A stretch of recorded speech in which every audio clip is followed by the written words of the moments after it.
Welcome doctor Paul V Mathew, the habit builder.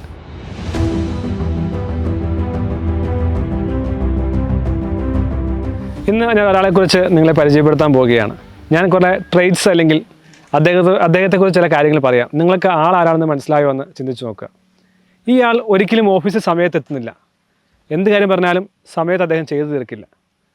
അദ്ദേഹത്തിന് മുറിയിൽ ചെന്ന് കഴിഞ്ഞാൽ അല്ലെങ്കിൽ റൂമിൽ ചെന്ന് കഴിഞ്ഞാൽ മൊത്തം അലങ്കോലമായിരിക്കും. അദ്ദേഹം ചിലപ്പോൾ കിടക്കാൻ പോകുന്നത് 9 മണിക്കായിരിക്കും, ചിലപ്പോൾ 2 മണിക്കായിരിക്കും, ചിലപ്പോൾ എഴുന്നേൽക്കുന്നത് 4 മണിക്കായിരിക്കും, ചിലപ്പോൾ എഴുന്നേൽക്കുന്നത് 11 മണിക്കായിരിക്കും. ഫുള്ളി ഡിസോർഗനൈസ്ഡ് ആയിട്ടുള്ള ഒരാൾ. നിങ്ങൾ അങ്ങനെ ഒരാളെ കണ്ടിട്ടുണ്ടോ? ഇന്നൊരു കാര്യം പറയും, നാളെ വേറൊരു കാര്യം പറയും. ഇന്ന് അങ്ങനെ ചെയ്യാമെന്ന് പറയും, പിന്നീട് ആ കാര്യം മാറ്റി പറയും. പല കാര്യങ്ങൾ തുടങ്ങി വയ്ക്കും, പക്ഷേ അത് കണ്ടിന്യൂ ചെയ്യില്ല, കംപ്ലീറ്റ് ചെയ്യുകയില്ല. നിങ്ങളും കണ്ടിട്ടുണ്ടാവും ഇങ്ങനെയുള്ള ആളുകളെ. എന്നാൽ അങ്ങനെയുള്ള ആളുകൾക്ക് വിജയിക്കുവാൻ സാധിക്കുമോ? തീർച്ചയായും നമ്മളിൽ പലർക്കും അത്തരം സ്വഭാവങ്ങളുണ്ടാകാം. ഇതിനെ മാറ്റുവാനായിട്ടുള്ള വളരെ മനോഹരമായ പുസ്തകമാണ് ബ്രയൻ ട്രേസിയുടെ the power of self discipline.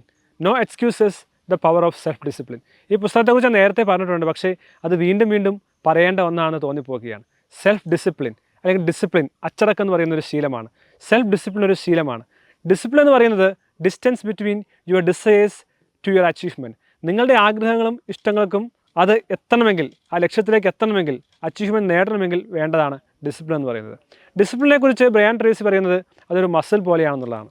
Discipline പല ആളുകൾക്കും ഇല്ല എന്നുള്ളത് സത്യമാണ്. കാരണം അനേകം ആളുകൾ ന്യൂ ഇയർ റെസൊല്യൂഷൻ എല്ലാം എടുക്കും. ഒത്തിരി ആളുകൾ പുതിയ തീരുമാനമെടുക്കും. സ്മോക്ക് ചെയ്യുന്ന നിർത്തും, മാസ്റ്റർബേറ്റ് ചെയ്യുന്ന നിർത്തും, പുസ്തകം വായിക്കും, എക്സസൈസ് ചെയ്യും. ഇങ്ങനെ ധാരാളം കാര്യങ്ങൾ ആളുകൾ പറയുന്നുണ്ട്. അല്ലെങ്കിൽ ഞാൻ ഏറ്റവും കൂടുതൽ മാർക്ക് നേടും. ഞാൻ ഒത്തിരി കുട്ടികളെ കണ്ടിട്ടുണ്ട്. കോളേജുകളിൽ പഠിപ്പിച്ചപ്പോഴും കോളേജ് പ്രിൻസിപ്പൾ ആയിരുന്നപ്പോഴും എല്ലാം പല കുട്ടികൾ വരും, എന്നിട്ട് പറയും, സാറേ ഞാൻ ഈ കാര്യം ചെയ്തിരിക്കും, സാറേ ഞാൻ അടുത്ത പ്രാവശ്യം വരുമ്പോൾ വലിയ മാറ്റം കൊണ്ടുവരും. പക്ഷേ 90% ആളുകളും പിന്നീട് വരാറുമില്ല, അവർക്കൊരു മാറ്റവും വരാറില്ല. കാരണം ആഗ്രഹമുണ്ട്, പക്ഷേ ചെയ്യാൻ സാധിക്കുന്നില്ല. ഡിസയേഴ്സ് ഉണ്ട്, പക്ഷേ ഡിസിഷൻ എടുക്കുന്നില്ല. ഡിസിഷൻ ഉണ്ട്, പക്ഷേ ആക്ഷനായി മാറ്റുന്നില്ല. അതിന് വേണ്ടത് സെൽഫ് ഡിസിപ്ലിനാണ്. ഡിസിപ്ലിൻ ഉണ്ടെങ്കിൽ മാത്രമേ വിജയിക്കുവാൻ സാധിക്കുകയുള്ളൂ. ഞാൻ പറഞ്ഞു, ഡിസിപ്ലിൻ എന്ന് പറയുന്നത് ഒരു മസിൽ പോലെയാണ്. നിങ്ങൾക്ക് ഒരിക്കലും പെട്ടെന്ന് മസിൽ ബിൽഡ് ചെയ്യാൻ സാധിക്കില്ല. പെട്ടെന്ന് നിങ്ങൾക്ക് എവറസ്റ്റ് പർവ്വതം കീഴടക്കുവാൻ സാധിക്കില്ല. പതിയെ പതിയെയാണ് നിങ്ങളുടെ ജീവിതത്തിൽ മാറ്റമുണ്ടാകേണ്ടത്. ഏത് കാര്യവും സാധിക്കും, ഏത് കാര്യവും നടപ്പിലാക്കുവാൻ സാധിക്കും. ഏത് കാര്യവും നടക്കില്ല എന്ന് തോന്നുന്നു നിങ്ങൾക്ക് ചെയ്യാൻ പറ്റും. പക്ഷേ ചെറുതായി തുടങ്ങുക, അത് കൺസിസ്റ്റൻ്റായി ഫോളോ ചെയ്യുക. ഞാൻ നേരത്തെ പറഞ്ഞിട്ടുള്ള കാര്യമാണല്ലോ, കണ്ടിന്യൂസ് റിപ്പീറ്റഡ് ഡിസിപ്ലിൻഡ് ആക്ഷൻ. ഒന്ന് ആക്ഷൻ എടുക്കാൻ തയ്യാറാക്കുക. ഞാൻ ഇതിനു വേണ്ടി ആക്ട് ചെയ്യും, ഞാൻ ഫസ്റ്റ് സ്റ്റെപ്പ് എടുക്കും, ഞാൻ ഒരു ആക്ഷൻ നടപ്പിലാക്കുമെന്നുള്ള തീരുമാനമെടുക്കുക. ഇനി ചെയ്യേണ്ടത് എന്താണ്? അത് കണ്ടിന്യൂസ് ആയി ചെയ്യുക, അത് തുടർച്ചയായി ചെയ്യുക, അത് എല്ലാ ദിവസവും ചെയ്യുക, റിപ്പീറ്റായി ചെയ്യുക. ഞാൻ പറഞ്ഞു, എനിക്കൊരു കാര്യത്തിൽ നോളജ് വേണമെങ്കിൽ ഞാൻ വായിക്കുക, എല്ലാ ദിവസവും വായിച്ചുകൊണ്ടിരിക്കുക, റിപ്പീറ്റഡായി ആക്ഷൻ ചെയ്തുകൊണ്ടിരിക്കുക. എനിക്ക് മസിൽ സ്ട്രെങ്ത് ചെയ്യണമെങ്കിൽ ഞാൻ എല്ലാ ദിവസവും എക്സസൈസ് ചെയ്യുക. എനിക്ക് വല്ല ഫാസ്റ്റായി റൺ ചെയ്യണമെങ്കിൽ ഞാൻ പ്രാക്ടീസ് ചെയ്യുക. എനിക്ക് വേഗത്തിൽ ടൈപ്പ് ചെയ്യണമെങ്കിൽ ഞാൻ ടൈപ്പിംഗ് പ്രാക്ടീസ് ചെയ്യുക.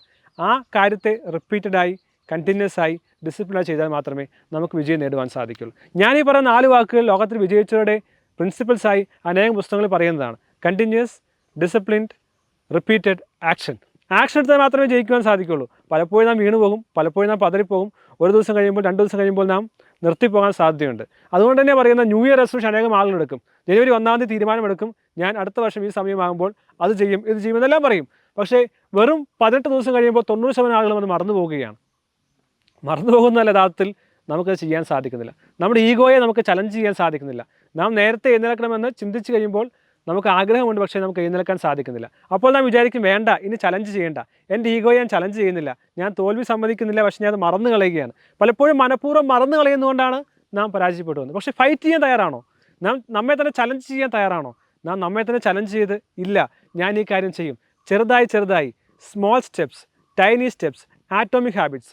ഞാൻ ജെയിംസ് ക്ലിയറിൻ്റെയും ചാൾസ് ഡുഹിഗിൻ്റെയും സ്റ്റീഫൻ കവിയുടെയും എല്ലാം പുസ്തകത്തെക്കുറിച്ച് പറഞ്ഞിട്ടുണ്ട്. അതിലെല്ലാം പറയുന്നത് സ്മോൾ സ്റ്റെപ്സിനെ കുറിച്ചാണ്, സ്മോൾ ഗോൾസിനെ കുറിച്ചാണ്, ആറ്റോമിക് ഹാബിറ്റ്സിനെ കുറിച്ചാണ്. വലിയ കെട്ടിടങ്ങൾ നമ്മൾ കാണാറില്ലേ? വലിയ കെട്ടിടങ്ങൾ ഒറ്റ ദിവസം കൊണ്ട് പണിതല്ലോ. വലിയ ശീലങ്ങളും ഒറ്റ ദിവസം കൊണ്ട് നടക്കില്ല. അതുകൊണ്ട് ചെറുതായി തുടങ്ങുവാൻ ആരംഭിക്കുക. നിങ്ങൾ എന്ന് തീരുമാനിക്കുക, നിങ്ങൾക്ക് ഡിസിപ്ലിൻ ഇല്ല എങ്കിൽ, നിങ്ങൾ കാര്യങ്ങൾ ഒട്ടും ഓർഗനൈസ്ഡ് അല്ലാതെ ചെയ്യുന്ന ആളാണെങ്കിൽ, നിങ്ങൾ അലങ്കോലപ്പെട്ട് ജീവിക്കുന്ന ആളാണെങ്കിൽ, ചെറുതായ ഒരു ശീലത്തെ ആരംഭിക്കുവാൻ ശ്രമിക്കുക. ഏറ്റവും കുറഞ്ഞത് ഞാൻ ഇന്ന സമയത്ത് എല്ലാ ദിവസവും കൃത്യം എഴുന്നേൽക്കുമെന്ന് തീരുമാനിക്കുക. അത് ചിലപ്പോൾ 6 മണിയായിരിക്കാം, 7 മണിയായിരിക്കാം, 5 മണിയായിരിക്കാം. നിങ്ങൾ നേരത്തെ കൃത്യസമയത്ത് എഴുന്നേറ്റാൽ നിങ്ങളുടെ മറ്റു കാര്യങ്ങൾ ചെയ്യാനായിട്ട് സാധിക്കും. അതുകൊണ്ട് ചെറിയ ശീലം, അത് ഏറ്റവും സ്റ്റുപ്പിഡ് ആയിക്കൊള്ളട്ടെ, ഏറ്റവും ഈസി ആയിക്കൊള്ളട്ടെ, ഏറ്റവും ടൈനി ആയിക്കൊള്ളട്ടെ, അങ്ങനെ ചെയ്ത് ശീലിക്കുക. നിങ്ങൾക്കും നിങ്ങളെ കീഴടക്കാം.